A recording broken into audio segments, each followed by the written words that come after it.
If you don't love dragging yourself out of bed but still want to start strong, then your night routine needs a major upgrade.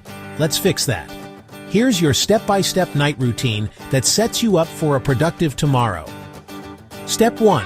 Go digital-free 30 minutes before bed. Seriously, put the phone down close to the laptop, let your brain chill.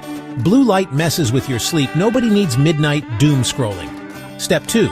Write your to-do list for tomorrow. Keep it short. Pick 3 top priorities. You'll wake up knowing exactly what needs to get done instead of stressing about it at 2 a.m. Step 3. Prep your space. Lay out your clothes. Tidy up your workspace. Set the coffee maker for the morning. These tiny wins make your morning feel effortless. Step 4. Reflect on your wins.